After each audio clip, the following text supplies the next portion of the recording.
لبيك اللهم لبيك لبيك لا شريك لك لبيك إن الحمد والنعمة لك والملك لا شريك لك لبيك لا شريك لك لبيك لبيك اللهم لبيك لبيك لا شريك لك لبيك إن الحمد والنعمة لك والملك لا شريك لك لبيك لا شريك لك لبيك لبيك اللهم لبيك لبيك لا شريك لك لبيك إن الحمد والنعمة لك والملك لا شريك لك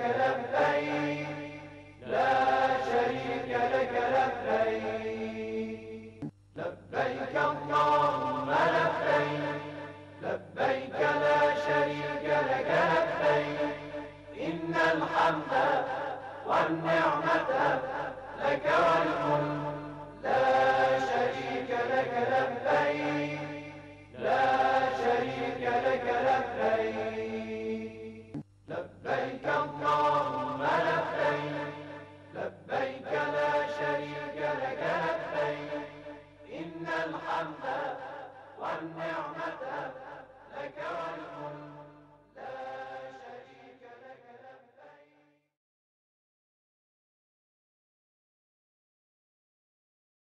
بسم اللہ الرحمن الرحیم وَلِلَّهِ عَلَى النَّاسِ حِجُّ الْبَيْتِ مَنِ اسْتَطَاعَ إِلَيْهِ سَبِيلًا وَمَنْ كَفَرَ فَإِنَّ اللَّهَ غَنِيٌّ عَنِ الْعَالَمِينَ۔ سب سے پہلے ہم اپنے تمام ناظرین، خاص طور سے اس سال حج بیت اللہ الحرام کی سعادت حاصل کرنے والے حاجیوں کی خدمت میں سلام عرض کرتے ہیں۔ خداوند عالم کی عنایتوں کے زیر سایہ چند مرحلوں میں آپ کی خدمت میں حج کے مناسک اور اس کے کچھ احکام بیان کریں گے۔ مکہ اور مدینہ کی زیارت ہر مسلمان کی دلی تمنا ہے۔ اسی وجہ سے ہر سال لاکھوں حاجی حج کرنے کے لیے مکہ تشریف لے جاتے ہیں اور وہاں حج و عمرہ کے اعمال بجا لاتے ہیں، اور مدینہ جا کر پیغمبر اکرم، ائمہ بقی اور دوسرے اولیاء الہی کی قبروں کی زیارت کرتے ہیں۔ مکہ اور مدینہ کی مشہور و معروف مسجدوں میں جا کر نماز پڑھنے کا شرف حاصل کرتے ہیں۔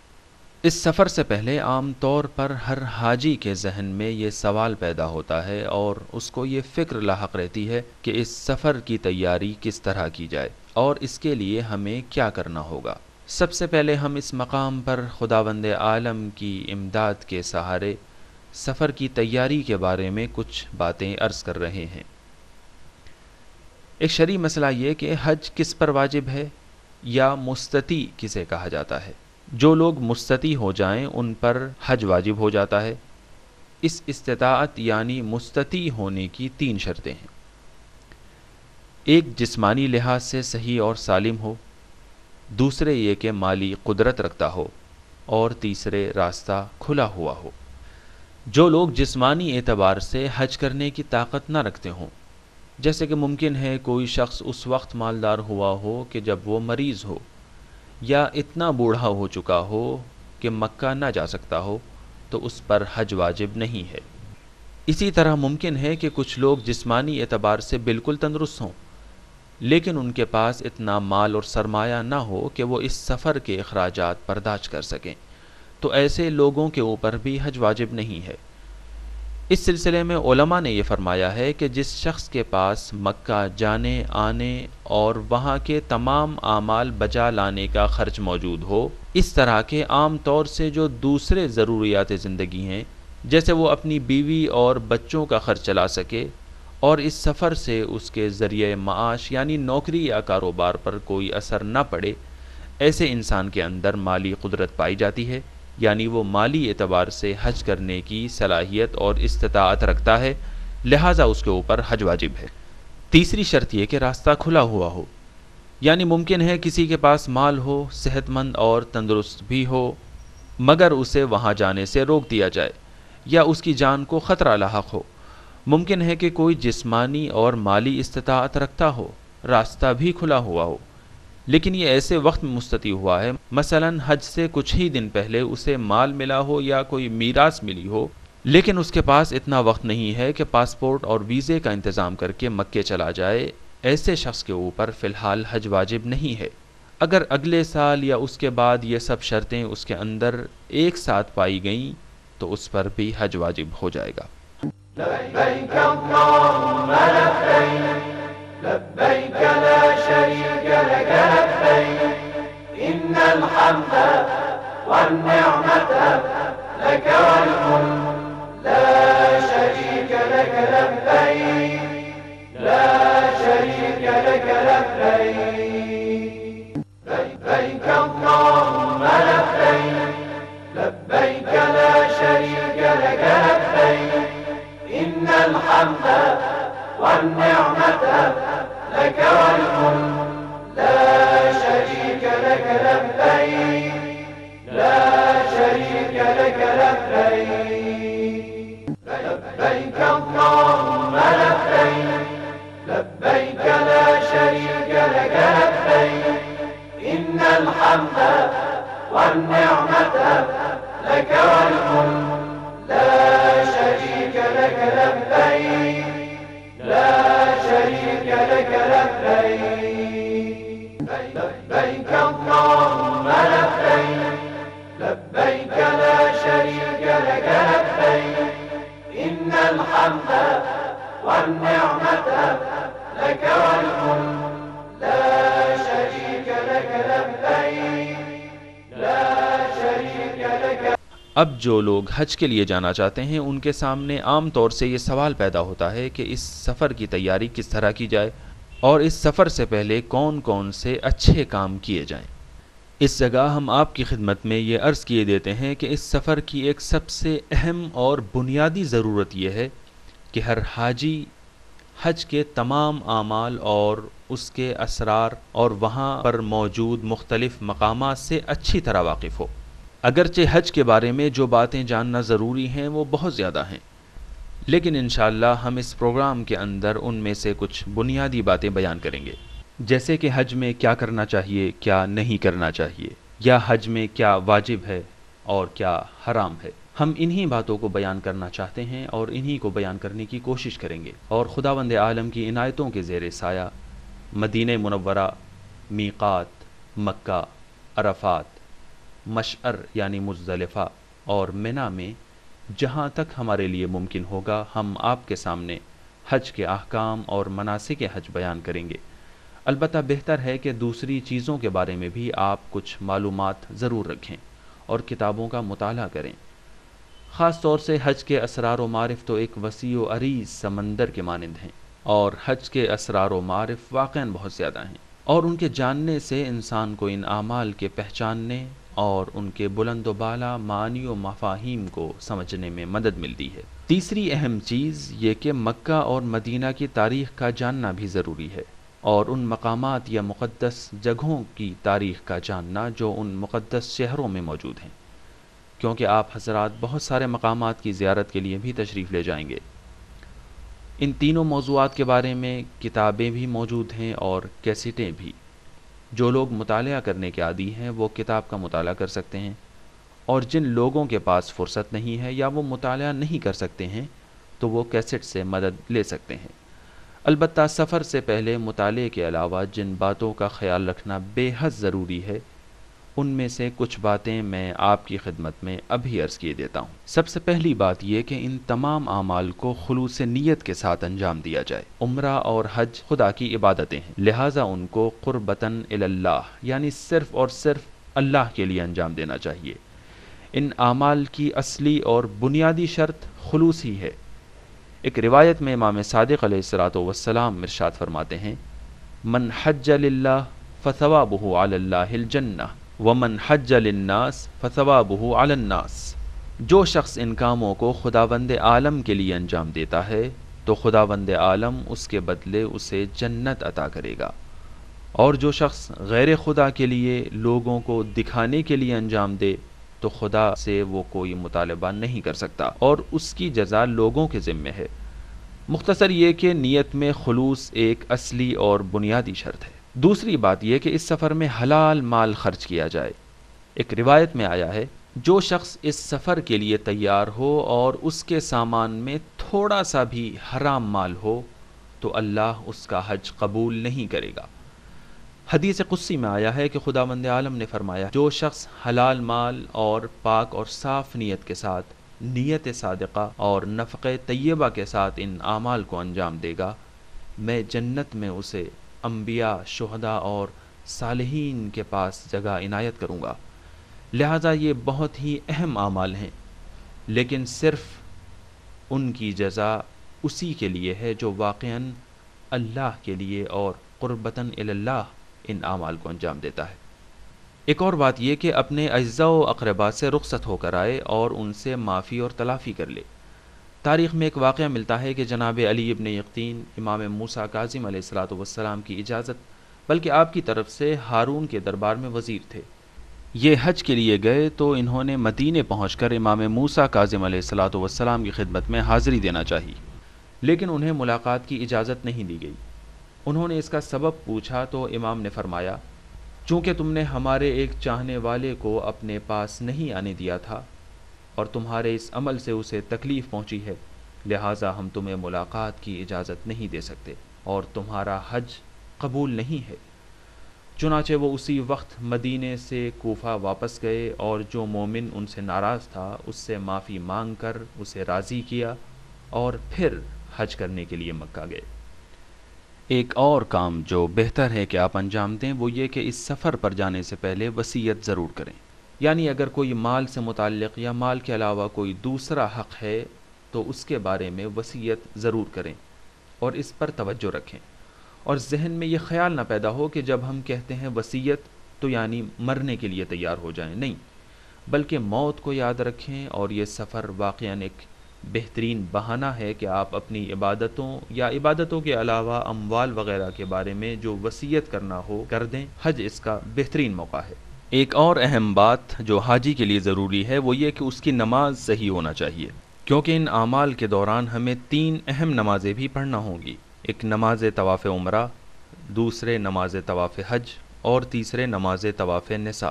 لہٰذا ہر حاجی کی نماز بہرحال صحیح ہونا چاہیے، اور یہ سفر اس کا بہترین بہانہ ہے۔ اگر آپ کو اپنی نماز کے صحیح ہونے کے بارے میں شک ہو تو آپ کسی عالم دین کو پڑھ کر سنا سکتے ہیں، اور اگر اس میں کوئی خامی ہوتی ہے تو وہ دور ہو جائے گی۔ اور اس سلسلے میں آخری بات یہ کہ سفر شروع کرتے وقت صدقہ دیجیے، دعائے سفر پڑھیے، اور اسی طرح ایک اچھے ہم سفر کا انتخاب کیجیے۔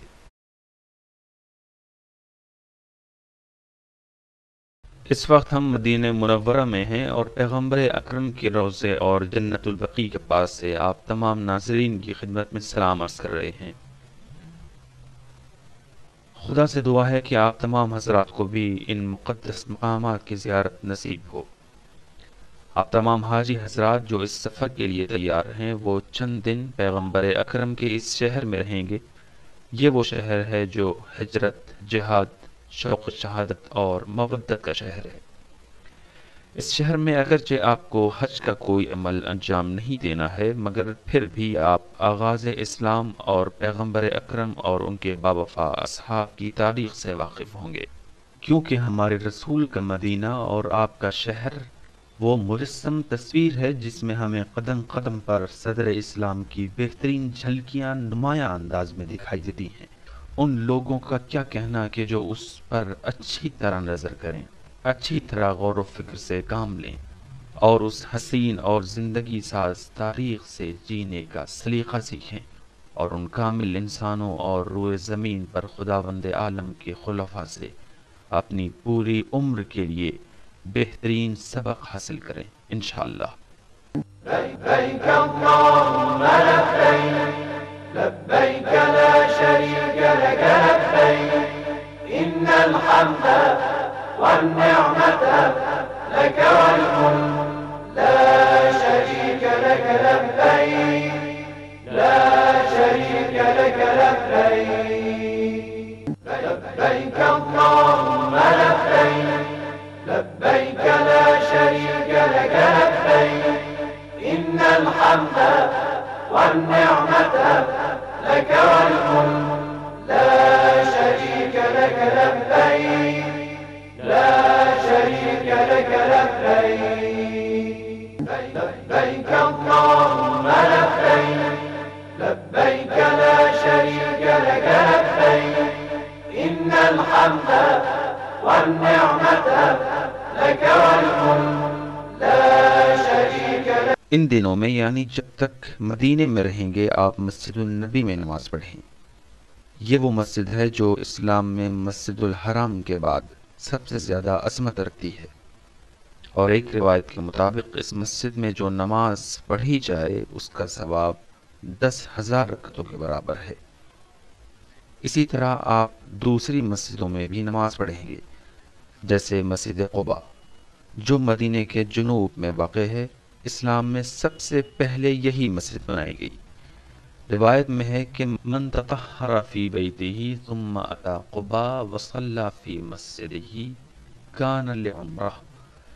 جو شخص اپنے گھر سے وضو کر کے قباء جائے اور مسجد قباء میں نماز پڑھے تو اس کا ثواب اب ایک عمرے کے برابر ہے. آپ مسجد قبلتین بھی جائیں گے، جس جگہ مسلمانوں کا قبلہ مسجد الاقصی سے مسجد الحرام کی طرف تبدیل ہو گیا تھا. وہاں آپ نماز پڑھ کر بیت المقدس کی آزادی کے لیے دعا کریں. اسی طرح مسجد مباہلہ، مسجد خندق، مسجد فتح، مسجد حضرت علی علیہ السلام اور جناب سلمان کی مسجد میں نماز پڑھیں گے. آپ ان دونوں شہروں یعنی مکہ و مدینہ کی جس مسجد میں بھی تشریف لے جائیں، اگر آپ وہاں واجب نماز نہ پڑھیں تو مسجد کے احترام اور اس کی تحیت کے لیے 2 رکعت نماز پڑھنا مستحب ہے. اور بہتر یہ ہے کہ اگر واجب نماز کا وقت نہ ہو تو قضا نماز پڑھ لیں. بلکہ ابھی سے آپ یہ پختہ ارادہ کر لیں کہ جب بھی آپ ان مقامات پر آئیں گے تو اگر آپ کی کوئی قضا نماز باقی ہے تو اسے یہیں پڑھ لیں گے. اس سے بہتر کیا ہے کہ آپ اپنی قضا نمازیں مسجد النبی اور مسجد الحرام میں ادا کر لیں، جس سے آپ کا فریضہ بھی ادا ہو جائے گا اور آپ ان مسجدوں میں نماز پڑھنے کے عظیم ثواب کے حقدار بھی بن جائیں گے. جب تک آپ یہاں رہیں یہی کوشش کریں کہ نماز جماعت میں شرکت کریں، اور یقیناً آپ شرکت کریں گے. خاص طور سے مسجد الحرام اور مدینے میں مسجد النبی کی نماز جماعت اور ان دونوں جگہوں کی نماز کے عظیم ثواب سے ضرور مستفیض ہوں گے انشاءاللہ.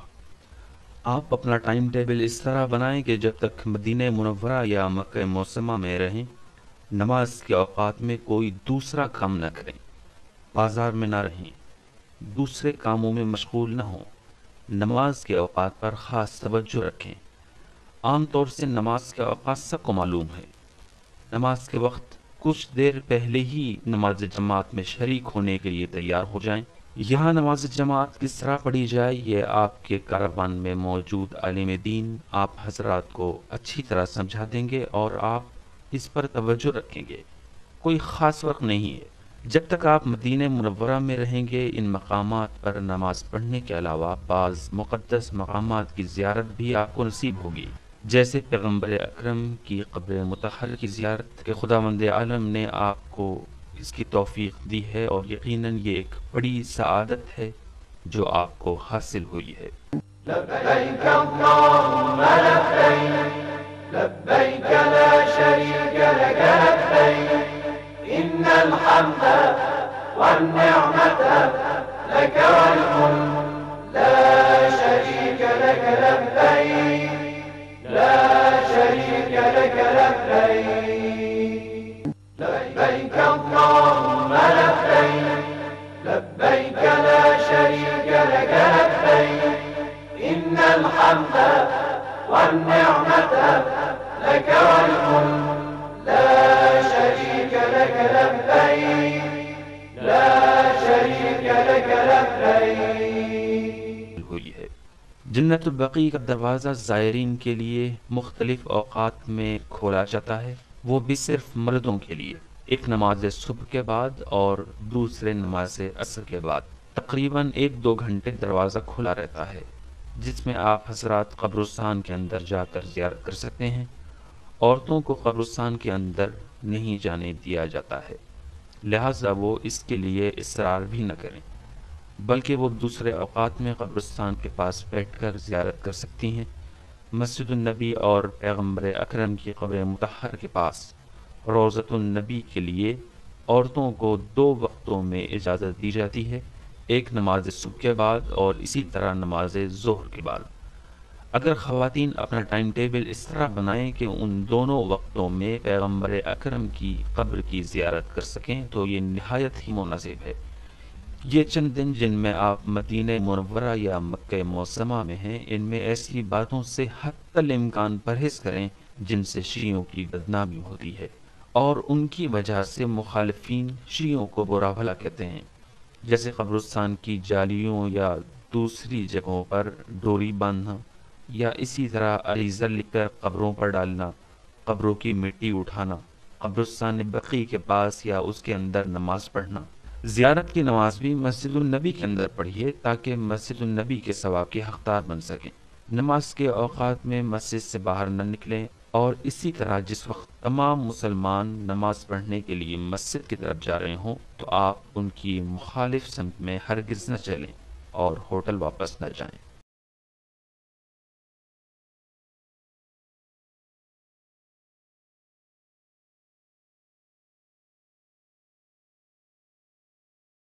لبيك اللهم لبيك لبيك لا شريك لك لبيك إن الحمد والنعمة لك والملك لا شريك لك لبيك لا شريك لك لبيك۔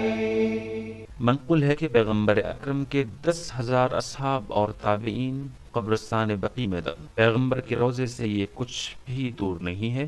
جو لوگ قبرستان بقیع میں دفن ہیں ان میں سے چند کے اسماء یہ ہیں: امام حسن علیہ السلام، امام زین العابدین علیہ السلام، امام محمد باقر علیہ السلام، امام جعفر صادق علیہ السلام، عباس بن عبد المطلب پیغمبر کے چچا، فاطمہ بنت اسد حضرت علی علیہ السلام کی والدہ گرامی، ام البنین جناب عباس کی والدہ، پیغمبر کی پھوپھیاں، ازواج پیغمبر، عبداللہ ابن جعفر طیار، پیغمبر اکرم کے بیٹے ابراہیم، اسی طرح پیغمبر اکرم کی رضائی ماں حلیمہ سعدیہ، اور بزرگ صحابہ جیسے سعد بن معاذ، عثمان بن مظعون، مقداد بن اسود، بلال حبشی، اور بھی دوسرے لوگ ہیں جن کی قبر کا نشان معلوم نہیں ہے، البتہ ان کے نام تاریخ میں ذکر ہوئے ہیں۔ کتنے دن تک مدینے میں آپ کو رہنا ہے، اس بارے میں آپ اپنے قافلہ سالار یا قافلے کے عالم سے پوچھ سکتے ہیں۔ اگر مدینے میں کم سے کم 10 دن ٹھہرنا ہے تو 4 رکعتی نمازوں کو 4 ہی رکعت پڑھیے گا، ورنہ آپ مسافر ہیں اور یہ نماز آدھی پڑھنا ہوگی۔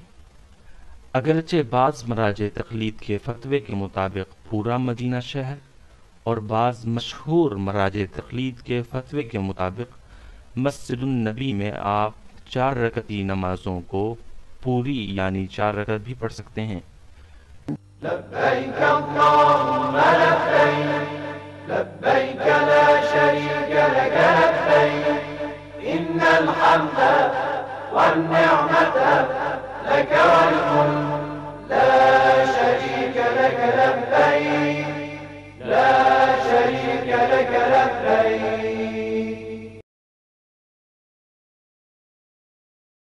جب تک آپ مدینے میں رہیں قرآن مجید کی تلاوت کو ہرگز نہ بھولیں۔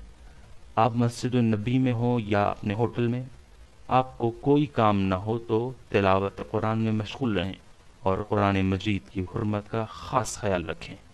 جب آپ یہاں نماز جماعت میں شریک ہوں تو اس نماز کی شکل ہماری نماز سے کچھ الگ ہے، مگر کوئی بنیادی فرق نہیں ہے۔ آپ اپنے قافلے کی عالم دین سے اس معمولی فرق کو اچھی طرح سمجھ سکتے ہیں، وہ آپ کو تفصیل سے یہ مسئلہ سمجھا دیں گے۔ لبيك اللهم لبيك لبيك لا شريك لك لبيك إن الحمد والنعمة لك والملك لا شريك لك لبيك۔ مسجد شجرہ کے پاس سے ہم اپنے تمام ناظرین اور آپ تمام حضرات کی خدمت میں سلام عرض کر رہے ہیں۔ مسجد شجرہ ذوالحلیفہ کے علاقے میں اور مدینے سے چند کلومیٹر کے فاصلے پر جنوب کی سمت میں اور مکہ و مدینہ کے راستے پر واقع ہے اور مکہ و مدینہ کے راستے پر واقف ہے۔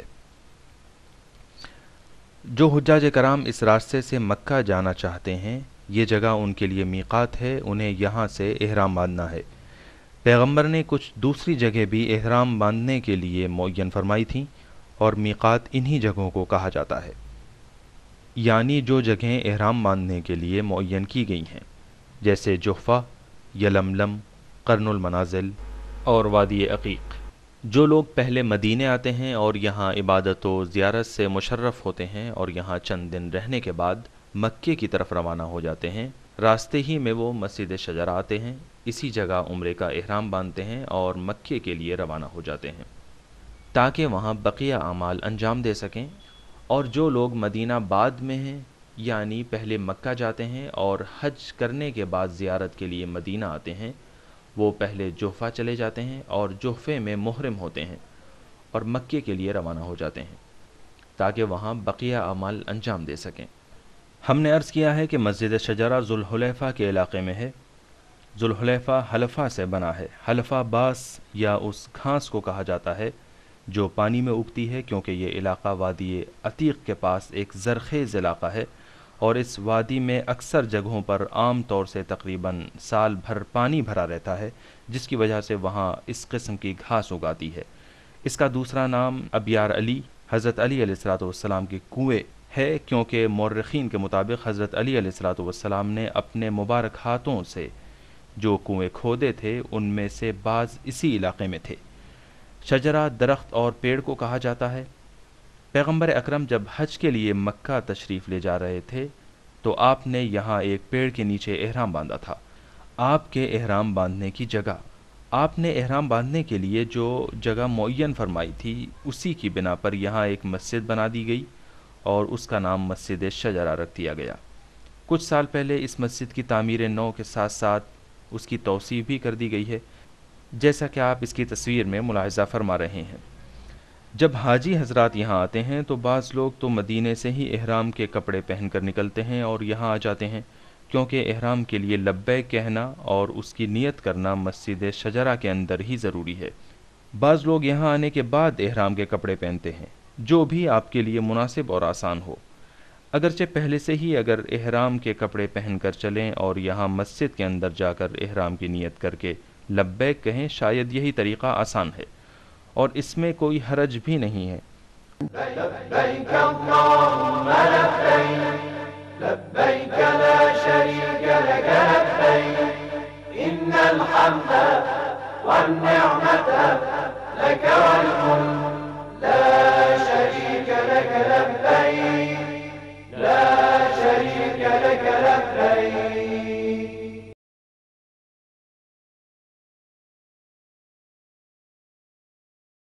وہ تمام حجاج کرام جو عمرے کے اعمال کرنے کے لیے مکہ جانا چاہتے ہیں، وہ مسجد شجرہ پہنچتے ہیں۔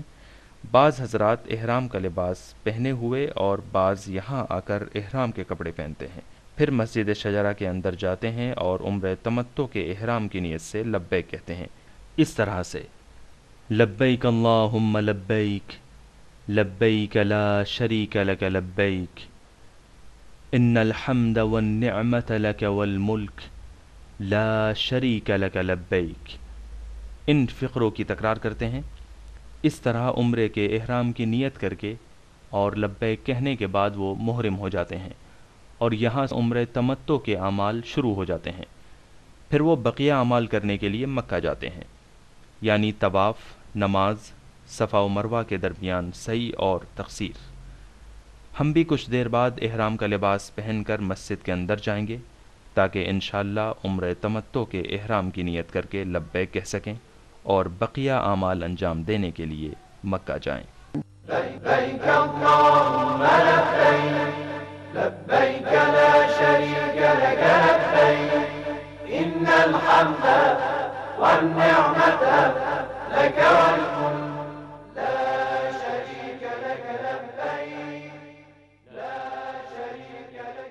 آپ کچھ حاجیوں کو دیکھ رہے ہیں جو احرام کا لباس پہنے ہوئے مسجد شجرہ کے اندر جانے کے لیے آمادہ ہیں تاکہ وہاں نیت کر کے لبیک کہیں اور بعض لوگ مدینے سے ہی احرام کے کپڑے پہن لیتے ہیں، لیکن وہاں احرام کے کپڑے پہن لینے سے وہ محرم نہیں ہوتے، بلکہ ان کے لیے یہاں آنا ضروری ہے اور پھر مسجد شجرہ کے اندر جا کر عمرہ تمتع کی نیت سے لبیک کہیں۔ مردوں کے لیے ضروری ہے کہ وہ احرام میں ہر قسم کے سلے ہوئے کپڑوں کو اتار دیں، حتیٰ کہ بنیان وغیرہ بھی، ٹوپی نہ پہنے ہوں۔ اسی طرح احرام میں ایسے چپل پہنتے ہیں جس سے پورا پیر نہیں ڈھکا رہتا، اور عمرہ تمتع کے احرام کی نیت سے 2 عدد لباس احرام پہنتے ہیں، 2 عدد کپڑے جو سلے ہوئے نہ ہوں۔ عام طور سے ان کا رنگ سفید ہوتا ہے، بہتر یہی ہے کہ سفید ہی ہوں۔ عام طور سے ان 2 کپڑوں میں سے ایک کو لنگی کی طرح پہنتے ہیں اور دوسرے کو کاندھوں پر ڈال لیتے ہیں اور عمرہ تمتع کے احرام کے لیے تیار ہوتے ہیں۔ جیسے ہی عمرہ تمتع کے اعمال شروع ہونے کی نیت سے آپ لبیک کہیں گے تو آپ فوراً محرم ہو جائیں گے، اگرچہ عام طور سے ہر قافلے کے معلم اور عالم دین بلند آواز سے نیت کراتے ہیں اور حجاج کرام بھی اس کو دہراتے ہیں، یعنی وہ اس طرح کہتے ہیں: احرام باندھتا ہوں میں عمرہ تمتع کا قربتاً اللہ۔ جو لوگ کسی دوسرے کے نائب ہوں تو وہ اس کی طرف سے، اور جن پر واجب ہے وہ واجب کی نیت سے، اور جس کا حج مستحب ہے وہ مستحب کی نیت سے، اور اسی نیت سے عمرہ تمتع کے اعمال شروع کرنے کے لیے لبیک کہیں، یعنی یہ کہیں: لبیک اللہم لبیک، لبیک لا شریک لک لبیک، ان الحمد والنعمت لک والملک لا شریک لک لبیک۔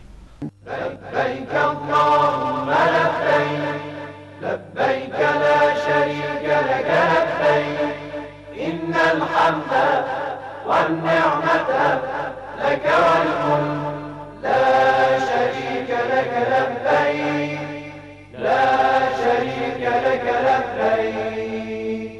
عورتوں کے لیے کوئی خاص کپڑا واجب نہیں ہے، اگر وہ سلے ہوئے کپڑے پہنے رہیں تو کوئی حرج نہیں ہے، صرف کپڑے پاک اور مباح ہوں، یعنی نمازی کے لباس کے شرائط موجود ہوں، چہرہ نہ ڈھکیں، اور وہ بھی عمرہ تمتع کے احرام کی نیت کر کے لبیک کہیں، اور لبیک کہتے ہی محرم ہو جاتی ہیں۔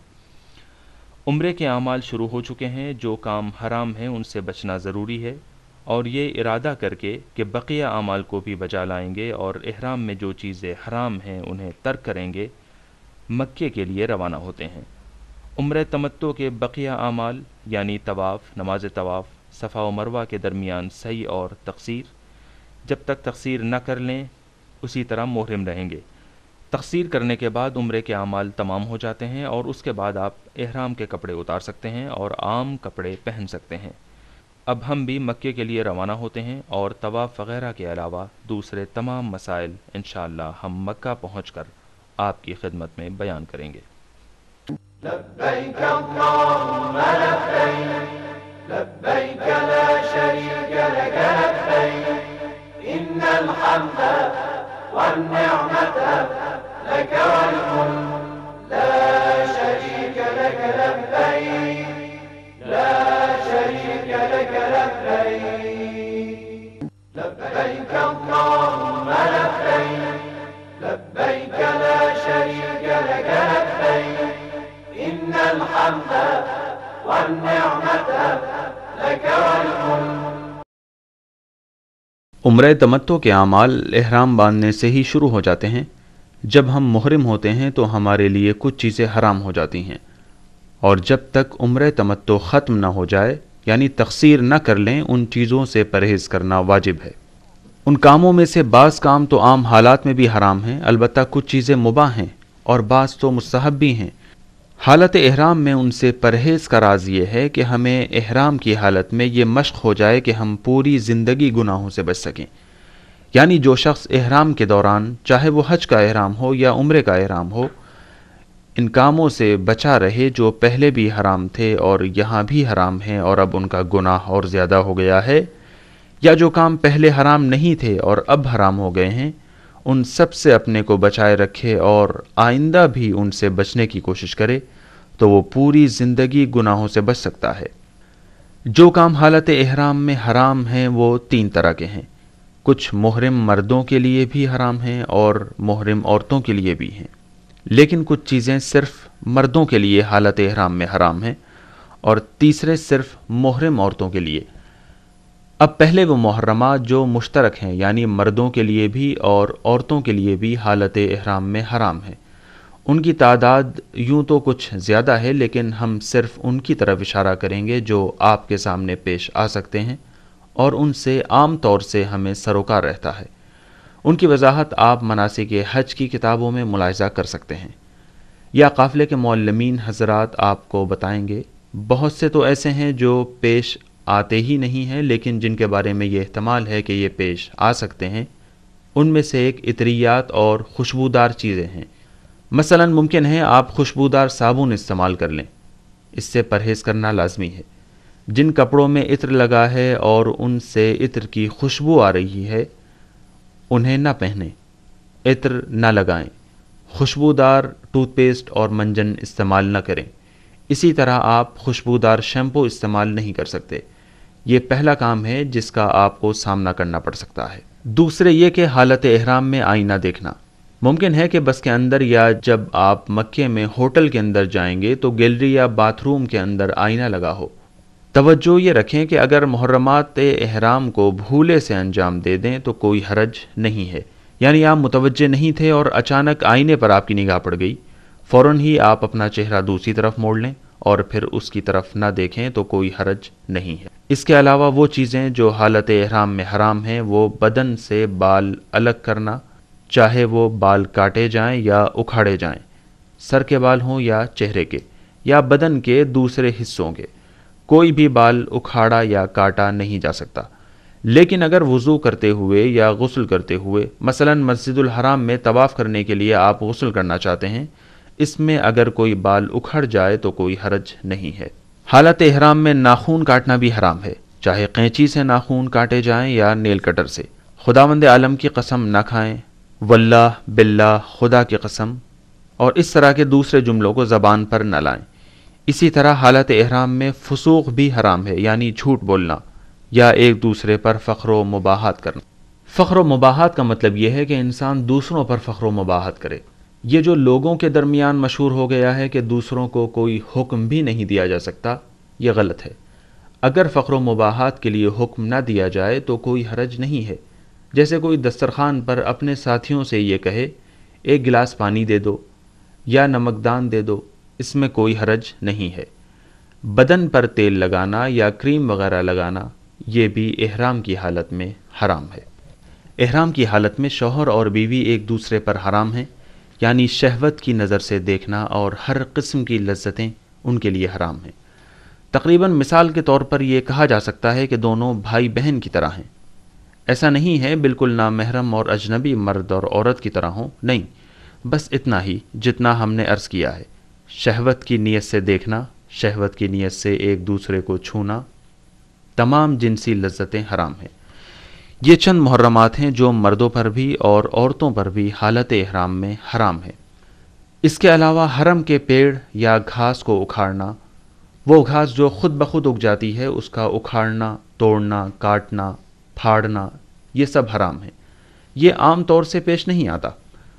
حرم کے علاقے میں شکار کرنا عام طور سے اس سے کسی کا کوئی رابطہ نہیں ہے، لیکن ممکن ہے کہ کبھی ٹڈیاں زیادہ ہو جائیں یا بعض کیڑے مکوڑے، کہ ان سب سے آپ بچتے رہیں گے۔ وہ محرمات جو مردوں اور عورتوں دونوں پر حرام ہیں اور ممکن ہے کہ وہ آپ کے سامنے پیش آ جائیں، وہ صرف یہی ہیں۔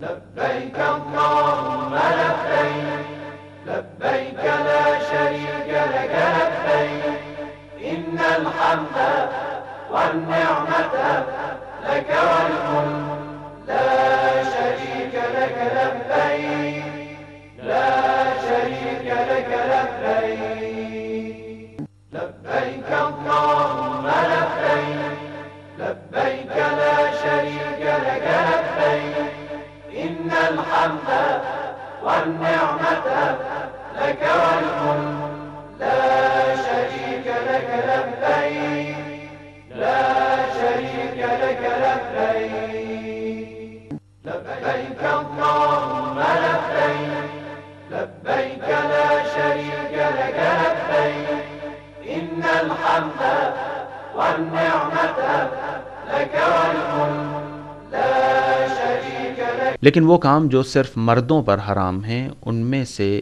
ایک حالت احرام میں سر ڈھکنا ہے۔ جیسا کہ ہم پہلے کہہ چکے ہیں، حالت احرام میں اپنی ٹوپی یا ہیٹ اتار دیں، سر پر رومال یا مفلر مت ڈالیں، تولیے کو سر پر نہ رکھیں۔ جس چیز سے بھی حالت احرام میں سر ڈھکیں گے، اگر یہ جان بوجھ کر ہو تو حرام ہے۔ ایک اور چیز جو محرم مردوں پر حرام ہے، نہ کہ عورتوں پر، وہ ہر ایسی چیز ہے جو پیر کے اوپری حصے کو ڈھک لے، جیسے جوتا، موزہ وغیرہ۔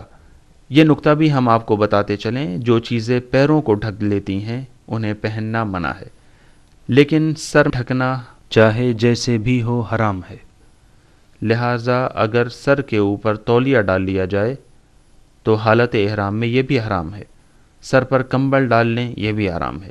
لیکن اگر کمبل پیروں کے اوپر پڑا ہو، جیسے اگر بس کے اندر سردی لگے اور آپ پیروں پر کمبل ڈال لیں تو کوئی حرج نہیں ہے۔ اور مردوں پر جو کام حرام ہیں ان میں سے ایک سائے کے نیچے چلنا بھی ہے۔ 2 منزلوں کے درمیان یعنی میقات سے مکے تک اور مکے سے عرفات تک حج کے احرام میں، لیکن آج کل کیونکہ حجاج کو رات کے وقت میقات سے مکے لے جاتے ہیں اور مکے سے بھی رات ہی کے وقت عرفات جاتے ہیں، لہٰذا عام طور سے اس کا بھی سامنا نہیں ہوتا۔ البتہ رات میں سفر کرنے اور چلنے کے لیے کچھ الگ احکام ہیں، وہ آپ کے قافلے کے علماء آپ کو بتا دیں گے۔ ایک اور کام جو صرف مردوں پر حرام ہے اور عورتوں پر حرام نہیں ہے، وہ احرام کی حالت میں سلے ہوئے کپڑے پہننا ہے۔ احرام کی حالت میں کوئی بھی سلا ہوا کپڑا نہ پہنے رہیں۔ وہ بیلٹ جو کمر پر باندھی جاتی ہے، یعنی وہ چوڑی بیلٹ جو کمر پر احرام کے کپڑے کے اوپر باندھی جاتی ہے اور اس میں پیسے وغیرہ رکھے جاتے ہیں، اگر وہ سلی ہوئی ہو تو اس میں کوئی حرج نہیں ہے، اور اس کو سلے ہوئے کپڑوں کے حکم سے الگ رکھا گیا ہے۔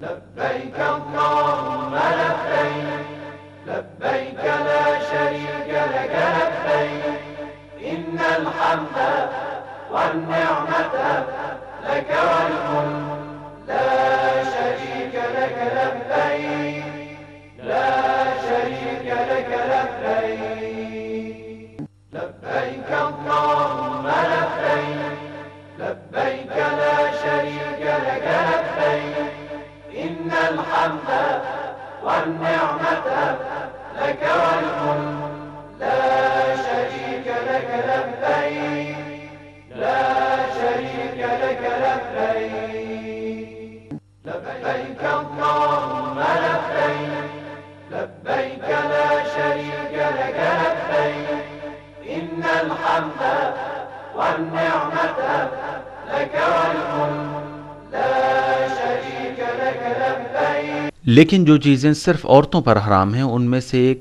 زینت کے لیے زیور پہننا، جیسے انگوٹھی، چوڑیاں یا کڑے وغیرہ۔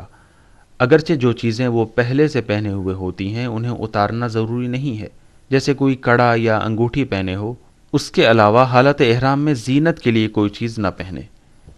اسی طرح زینت کے لیے انگوٹھی پہننا مردوں کے لیے بھی حرام ہے، البتہ اگر پہلے سے ہاتھ میں پہنے ہوئے ہوں تو احرام کے وقت اتارنا ضروری نہیں ہے، اور اگر عقیق کی انگوٹھی ہو جسے ثواب کے لیے پہن رہے ہوں تو احرام کی حالت میں پہننے میں کوئی حرج نہیں ہے۔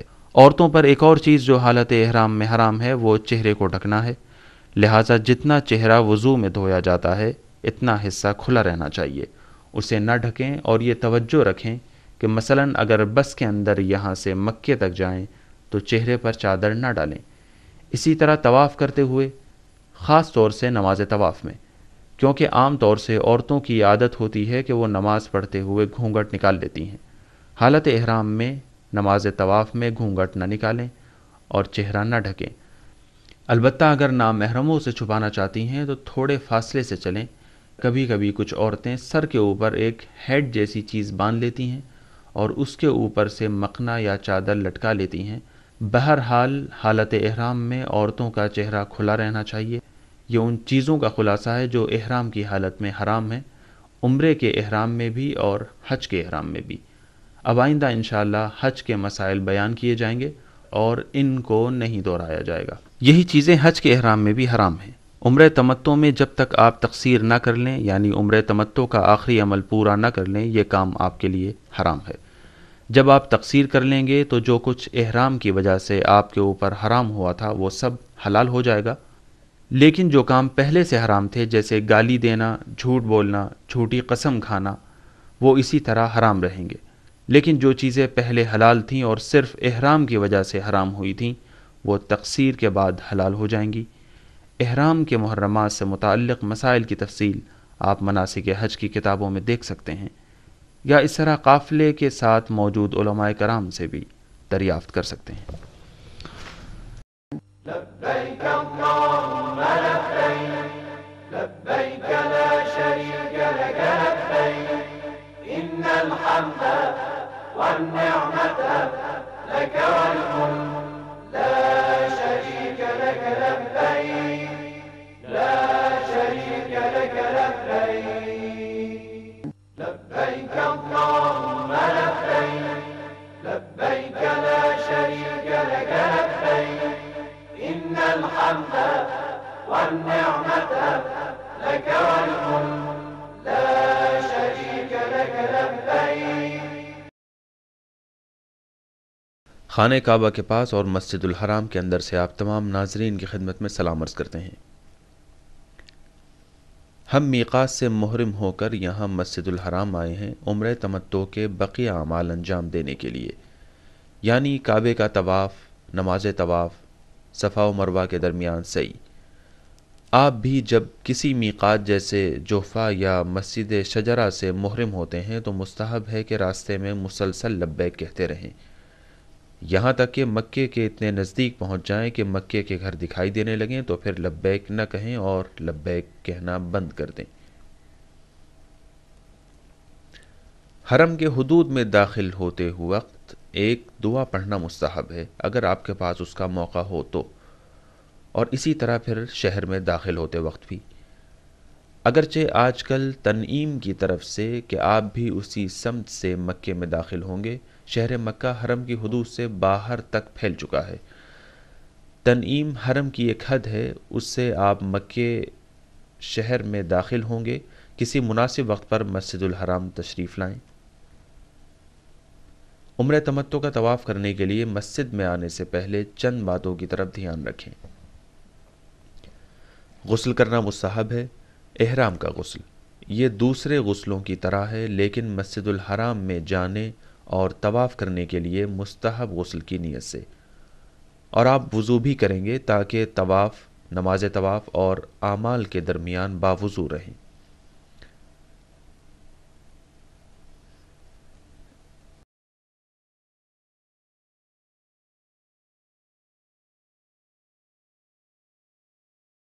اور ایک تسبیح بھی ساتھ رکھیں ان اذکار کے لیے جو سعی میں مستحب ہیں۔ اسی طرح طواف کے دوران بھی ذکر کہیں، اگر ممکن ہو تو اپنے چپلوں کے لیے کوئی تھیلا یا پلاسٹک کی تھیلی لے لیں تاکہ گم نہ ہو۔ اسی طرح بہتر ہے کہ طواف کی دعائیں پڑھنے کے لیے ایک دعا کی کتاب بھی ساتھ رکھیں۔ آپ مسجد الحرام کے اندر داخل ہوتے وقت جس دروازے سے بھی داخل ہوں، مستحب ہے کہ وہاں کھڑے ہو کر مسجد الحرام میں داخلے کی دعائیں پڑھیں۔ اگر نہیں پڑھی تو کوئی حرج نہیں ہے۔ جب مسجد الحرام کے اندر داخل ہو جائیں تو بہتر ہے کہ رک کر ایک سجدہ شکر کریں، کیونکہ خداوند عالم نے آپ کو ان اعمال کی توفیق عنایت فرمائی ہے۔ 2 رکعت نماز تحیت مسجد پڑھنا بھی مستحب ہے۔ اگر نہیں پڑھی تو کوئی بات نہیں۔ اس کے بعد طواف شروع کریں گے۔ طواف کے مسائل بیان کرنے سے پہلے میں مسجد الحرام کی ان جگہوں کی وضاحت کر دوں جن کا طواف میں کچھ نہ کچھ دخل ہے۔ تو اب آپ کعبے کو دیکھ رہے ہیں۔ کعبے کی چاروں گوشوں کو ارکان کہا جاتا ہے۔ ہر گوشے کا الگ نام ہے۔ کعبے کے جس گوشے میں حجر اسود ہے یہ رکن حجر کے نام سے مشہور ہے، اور یہی طواف کی شروعات اور اس کے خاتمے کی جگہ ہے۔ اسی طرف سے طواف کرنے والوں کی صف کو دیکھیے۔ اسی سمت سے جب آپ آگے چلیں گے تو جو بعد والا رکن ہے اور وہاں سے حجر اسماعیل شروع ہوتا ہے، یہ رکن عراقی کے نام سے مشہور ہے کیونکہ یہ عراق کے سمت میں واقع ہے۔ اس کے بعد والا رکن جو حجر اسود والے رکن سے پہلے ہے، یہ رکن یمانی کے نام سے مشہور ہے کیونکہ یہ یمن کی سمت میں واقع ہے۔ یہی وہ گوشہ ہے جس میں معجزہ الہی سے شگاف پیدا ہو گیا تھا اور جناب فاطمہ بنت اسد وہیں سے کعبے میں داخل ہوئی تھیں اور پھر کعبے کے اندر حضرت علی علیہ السلام کی ولادت ہوئی تھی۔ یہ تھے ارکان کعبہ۔ آپ مقام ابراہیم کو دیکھ رہے ہیں، وہی پتھر کہ جس پر معجزہ الہی کی وجہ سے حضرت ابراہیم علیہ السلام کے قدموں کے نشان موجود ہیں۔ یہ آج کل ایک سنہری جالی والی چھوٹی سی زری کے اندر مسجد الحرام کے صحن میں کعبے سے تقریباً 13 میٹر کے فاصلے پر رکھا ہوا ہے۔ اسی طرح جیسا کہ آپ تصویر میں ملاحظہ فرما رہے ہیں، جس گوشے میں حجر اسود ہے اس کے پاس کعبے کا دروازہ ہے۔ کعبے کے دروازے اور رکن حجر اسود کے درمیانی حصے کو ملتزم کہا جاتا ہے اور حجر اسود کے گوشے سے مقام ابراہیم تک اور وہاں سے حجر اسماعیل کی ابتدا تک کے نیم دائرے والے حصے کو حتیم کہتے ہیں۔ یہ وہ جگہ ہے جہاں گناہ چھڑ جاتے ہیں۔ حجر اسود ایک کالا پتھر ہے، اگرچہ اصل میں یہ سفید پتھر تھا لیکن آہستہ آہستہ سیاہ ہو گیا۔ یہ ایک مقدس پتھر ہے جو جنت کا ہے اور کعبے کے ایک گوشے میں مسجد الحرام کی سطح سے تقریباً 1 میٹر سے کچھ اوپر لگا ہوا ہے اور اسی طرح سے طواف شروع ہوتا ہے اور اسی جگہ سے طواف شروع ہوتا ہے۔ آپ حجر اسماعیل کو دیکھ رہے ہیں، اسی طرح رحمت کے پرنالے کو بھی۔ یہ آدھا گول دائرہ جو تقریباً کعبے کا صحن سا لگتا ہے، اگرچہ کعبے کا صحن نہیں ہے، اس کو حجر اسماعیل کہتے ہیں۔ منقول ہے کہ جناب اسماعیل علیہ السلام کی والدہ جناب ہاجرہ یہاں دفن ہیں اور تاکہ طواف کرنے والے ان کی قبر کے اوپر سے نہ گزریں، حضرت اسماعیل علیہ السلام نے یہاں پتھر چن دیے تھے اور بعد میں ایک دیوار بنا دی گئی اور اب طواف کرنے والوں کے لیے ضروری ہے کہ اس کے گرد بھی طواف کریں اور حجر کے اندر نہ جائیں۔ جب حجر سے آگے بڑھیں گے تقریباً رکن یمانی کے پاس اور کعبے کے دروازے کے بالکل پیچھے کعبے کی پشت پر پہلے ایک دروازہ تھا جس کی جگہ آج بھی صاف ظاہر ہے۔ یہ جگہ مستجار کے نام سے مشہور ہے۔ زمزم بھی اس طرف ہے، وہی چشمہ کہ جو آج کل ایک کنویں کی شکل میں ہے اور زمین پر حضرت اسماعیل علیہ السلام کی ایڑیاں رگڑنے کی وجہ سے ابلا تھا اور آج تک اسی طرح باقی ہے اور اس کا پانی خوب استعمال ہوتا ہے۔ یہ تو تھی بعض مقامات کی وضاحت، لیکن طواف سے متعلق مسائل جو عمرہ تمتع کا دوسرا عمل ہے اس سے متعلق کچھ اعمال ہیں، بلکہ یوں کہا جائے کہ طواف کی کچھ شرطیں ہیں جن میں کچھ کا تعلق طواف کرنے والے سے ہے، کچھ کا تعلق خود طواف سے ہے۔ پہلے یہ کہ طواف کرنے والے کو باطہارت ہونا چاہیے، یعنی اس کے ذمے کوئی واجب غسل نہ ہو، باوضو ہو۔ ہم نے پہلے عرض کیا ہے کہ عمرہ اور حج کے تمام اعمال کے درمیان صرف نماز اور واجب طواف میں وضو ضروری ہے، بقیہ اعمال میں وضو ضروری نہیں ہے، اگرچہ مستحب ہے کہ انسان باوضو ہو۔ لہٰذا طواف کرنے والے کو باوضو ہونا چاہیے، اس کا لباس اور بدن پاک ہو۔ احرام کا لباس تو عام طور سے پاک رہتا ہے، بدن بھی پاک ہو، لباس مباح بھی ہو۔ اسی طرح وہ کپڑے جو حج کے اعمال میں آپ کے بدن پر رہیں گے اور اس میں حج کا طواف کریں گے وہ بھی مباح ہونے چاہیے، یعنی غصبی نہ ہوں۔ جس مال کا خمس نہیں دیا ہے، زکوٰۃ نہیں دی ہے یا ان جیسی چیزوں سے نہ خریدا گیا ہو۔ طواف کرنے والا قربت اور طواف کی نیت سے کعبے کے چاروں طرف چکر لگائے، قربتاً اللہ۔ طواف عمرہ تمتع کے اعمال کا حصہ ہے اور اسی طرح حج بھی عبادتوں میں شامل ہے، لہٰذا قربت کی نیت سے ہونا ضروری ہے۔ یہ وہ مسائل ہیں جن کا تعلق طواف کرنے والے سے ہے، لیکن وہ شرطیں جو خود طواف کے لیے ہیں، پہلے یہ کہ طواف میں 7 چکر ہی لگائے، نہ کم نہ زیادہ، اور مشہور بھی ہے کہ خانہ کعبے کے طواف میں 7 چکر ہوتے ہیں۔ 2، طواف کو حجر اسود سے شروع کریں اور حجر اسود پر ہی ختم کریں، یعنی اسی کونے سے کہ جہاں حجر اسود نصب ہے اور آپ دیکھ رہے ہیں اس کی پہچان یہ ہے کہ عام طور سے اس حصے میں بہت بھیڑ ہوتی ہے اور حجر کو چومنے کے لیے مجمع لگا رہتا ہے۔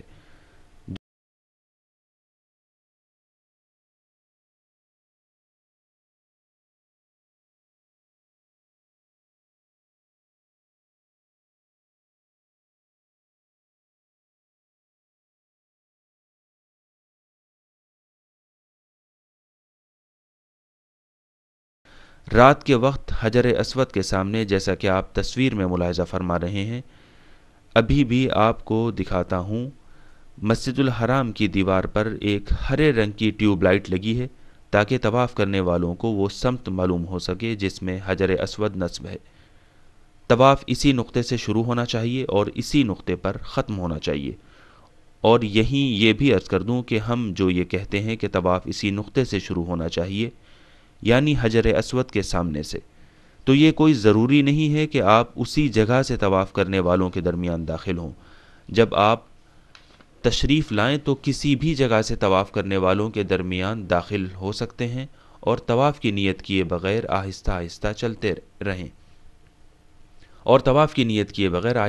چلتے رہیں یہاں تک کہ حجر اسود کے سامنے والی لائن تک پہنچ جائیں، ہرے رنگ کی ٹیوب لائٹ کے سامنے، اور اس کے بعد طواف کی نیت سے آگے بڑھ جائیں۔ مستحب ہے کہ ہاتھ سے اشارہ کریں اور تکبیر کہیں، اس ہاتھ کو چومیں اور اسی طرح چلتے رہیں اور آخر میں جہاں سے طواف شروع کیا تھا وہیں پر ختم کر دیں۔ لبيك اللهم لبيك لبيك لا شريك لك لبيك إن الحمد والنعمة لك والملك لا شريك لك لبيك لا شريك لك لبيك۔ اب ہم طواف کرنے والوں کی صفوں کے پاس مسجد الحرام میں ہیں۔ گزشتہ مرحلے میں طواف سے متعلق بعض مسائل ہم نے آپ کی خدمت میں عرض کیے اور یہ کہا کہ عمرہ تمتع کے اعمال میں دوسرا عمل طواف ہے۔ طواف کے کچھ مسائل ہیں جن میں کچھ کا تعلق طواف کرنے والے سے ہے اور کچھ کا طواف سے۔ پہلے ہم نے عرض کیا کہ طواف کرنے والے کو باوضو ہونا چاہیے، دوسرے یہ کہ اس کا بدن اور کپڑے پاک ہوں، تیسرے یہ کہ طواف کرنے والے کے کپڑے مباح ہوں، چوتھے یہ کہ طواف کرنے والا طواف کی نیت سے، یعنی صرف اتنا ہی کہ اسے یہ خیال رہے کہ عمرہ تمتع کا طواف کر رہا ہے، اور پانچویں یہ کہ قربت کی نیت سے طواف کرے۔ لیکن جن مسائل کا تعلق طواف سے ہے ان میں سے ایک یہ کہ طواف میں 7 چکر ہیں، یعنی 7 بار کعبے کا پورا چکر لگائیں، نہ کم نہ زیادہ۔ یہ مسئلہ بھی تقریباً سب جانتے ہیں۔ دوسری بات یہ کہ طواف حجر اسود کے سامنے سے شروع ہو، یعنی کعبے کے اسی کونے سے کہ جس میں حجر اسود لگا ہوا ہے، جس کی پہچان یہ ہے کہ اس کونے پر سب سے زیادہ بھیڑ رہتی ہے، پتھر کو چومنے کے لیے کافی لوگ جمع رہتے ہیں۔ جب اس جگہ پہنچ جائیں تو وہاں سے طواف کی نیت کر کے آگے بڑھتے چلے جائیں۔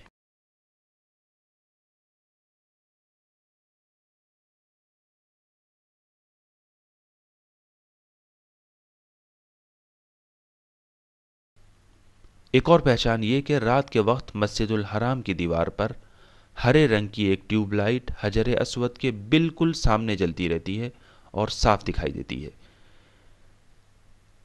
ایک اور مسئلہ یہ کہ طواف کی حالت میں آپ کا بایاں کاندھا کعبے کی طرف رہے، کعبے کی طرف منہ کر کے طواف نہ کریں، طواف میں الٹے نہ چلیں، کعبے کی طرف پشت نہ کریں، اس طرح نہ گھوم جائیں کہ کعبے کی طرف ہماری کمر ہو جائے۔ ایک اور مسئلہ یہ کہ طواف کرتے وقت حجر اسماعیل کا بھی چکر لگائیں، جیسا کہ آپ دیکھ رہے ہیں کہ طواف کرنے والے حجر اسماعیل کے باہر سے طواف کر رہے ہیں، یعنی اس آدھی گول دیوار کے باہر سے جو کعبے کے پرنالے کی طرف سے اور حجر اسماعیل کے اندر سے نہیں گزر رہے ہیں۔ طواف کعبہ اور حجر اسماعیل دونوں کے گرد ہونا چاہیے۔ دوسرے یہ کہ طواف کرتے وقت انسان کعبے کے باہر رہے، جیسا کہ عام طور سے یہی ہوتا ہے، لیکن یہ مسئلہ اس وقت پیش آ سکتا ہے کہ کعبے کی بعض دیواروں کی بنیاد کے پاس کچھ ابھرا ہوا حصہ ہے جسے شازروان کہتے ہیں۔ اگر طواف کرتے وقت کوئی شخص کعبے کے بالکل نزدیک ہو تو اس کے اوپر نہ چلے۔ دوسرے یہ کہ طواف کرتے وقت اگر کعبے کی دیوار پر ہاتھ پھیرے اور آگے بڑھتا چلا جائے تو اس کا طواف صحیح نہ ہوگا۔ اس مسئلے کا بھی خیال رکھا جائے کہ بعض مراجع تقلید کے نزدیک طواف مقام ابراہیم اور کعبے کے درمیان ہی ہونا ضروری ہے، بعض کے نزدیک دور سے بھی کر سکتے ہیں، اور جو لوگ معذور ہیں اور اس دائرے کے اندر طواف نہیں کر سکتے، مثلاً بہت ہی زیادہ بھیڑ بھاڑ ہو اور اس میں کمی کا امکان نہ ہو، اور کوئی مثلاً دل کا مریض ہو، بھیڑ بھاڑ سے ڈرتا ہو، تو ان جیسے لوگوں کے لیے زیادہ دور میں بھی کوئی حرج نہیں ہے۔ اس مسئلے میں آپ قافلے کے عالم سے دریافت کر سکتے ہیں۔ یہ وہ مسائل ہیں جن کا تعلق طواف سے ہے۔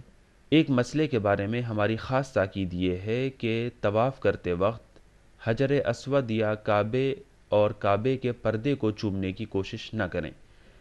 اسی طرح حجر اسماعیل میں نماز یا پرنالے کے نیچے دعا کے لیے نہ جائیں، کیونکہ ان میں سے بعض کاموں کی وجہ سے آپ کا طواف باطل ہو سکتا ہے، لہٰذا نہ جائیں، بلکہ پورا طواف کر لیں، نماز طواف پڑھ لیجئے۔ آپ کے اعمال تمام ہو جائیں، ان اعمال کے بعد آپ کے پاس کافی وقت رہے گا کہ جب کبھی مسجد الحرام جائیں یہ مستحب چیزیں انجام دے سکتے ہیں۔ جب طواف پورا ہو جائے تو مقام ابراہیم کے پیچھے عمرہ تمتع کے طواف کی نماز کی نیت سے 2 رکعت نماز پڑھیے۔ ہم نے عرض کیا ہے کہ طواف پورا ہونے کے بعد طواف کرنے والوں کے ساتھ چلتے رہیں اور آہستہ آہستہ جہاں آسانی سے باہر نکل سکیں، اور ایسی جگہ کہ جہاں مقام ابراہیم اور کعبہ دونوں آپ کے سامنے ہوں، مقام ابراہیم کے دونوں طرف بھی زیادہ دور نہ رہیں۔ اگر مقام کے بالکل قریب کھڑے ہو سکتے ہوں تو کوئی حرج نہیں ہے، البتہ ایسا عام طور سے مشکل ہی ہے، بھیڑ کی وجہ سے وہاں کھڑا ہونا مشکل ہوتا ہے۔ یہ نکتہ بھی عرض کر دوں، اس وقت جیسا کہ آپ دیکھ رہے ہیں مجمع بہت زیادہ ہے، بعض اوقات طواف کرنے والوں کی صفیں مقام ابراہیم کے باہر تک پہنچ جاتی ہیں، یعنی مقام ابراہیم کے پیچھے بھی لوگ طواف کرتے رہتے ہیں، اور آپ مقام ابراہیم کے پاس کھڑے نہیں ہو سکتے ہیں اور وہاں نماز نہیں پڑھ سکتے ہیں، تو طواف کرنے والوں کی صف سے کچھ پیچھے کی طرف آ جائیں، البتہ صرف اسی جگہ کھڑے ہوں کہ جہاں یہ کہا جا سکے کہ یہ مقام ابراہیم کے پیچھے کھڑا ہو کر نماز پڑھ رہا ہے۔ اس صورت میں اگر فاصلہ زیادہ ہو جائے تو کوئی حرج نہیں ہے۔ اہم ترین بات یہ کہ نماز صحیح پڑھیے، نماز طواف کا صحیح پڑھنا ضروری ہے، بلکہ سبھی نمازوں کو صحیح طریقے سے پڑھیے۔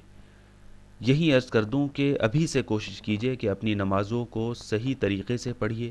اگر آپ کی نماز میں یا اس کی قرأت وغیرہ میں کوئی نقص یا کمی ہے تو اپنے قافلے کے عالم کو نماز پڑھ کر سنائیے۔ اسی طرح ایک اور مسئلے کی یاد دہانی کرا دیں کہ جو لوگ دوسروں کی نیابت میں مکہ آتے ہیں اور حج و عمرے کے اعمال بچا لاتے ہیں، اگر ان کی نماز صحیح نہ ہو تو ان کی نیابت بھی صحیح نہیں ہے، اور ان کے لیے یہ ضروری ہے کہ حج و عمرے کے تمام اعمال بالکل صحیح طریقے سے انجام دے سکتے ہوں اور ان کے لیے کسی بھی طرح کی پریشانی نہ ہو۔ اگر ان کی نماز صحیح نہیں ہے تو پہلے اپنی نماز صحیح کریں اور اسے صحیح پڑھنا سیکھیں۔ ان 2 رکعتوں میں آپ کوئی بھی سورہ پڑھ سکتے ہیں، کوئی حرج نہیں ہے۔ اگرچہ مستحب یہ ہے کہ پہلی رکعت میں سورہ حمد کے بعد سورہ قل هو اللہ اور دوسری رکعت میں سورہ حمد کے بعد سورہ قل یا ایھا الکافرون پڑھا جائے، یہ مستحب ہے، واجب نہیں ہے۔ اگر قنوت بھی نہ پڑھیں تو کوئی حرج نہیں ہے، لیکن اگر پڑھیں تو اس میں وہ دعائیں پڑھیں جسے آپ صحیح طریقے سے پڑھ سکتے ہیں۔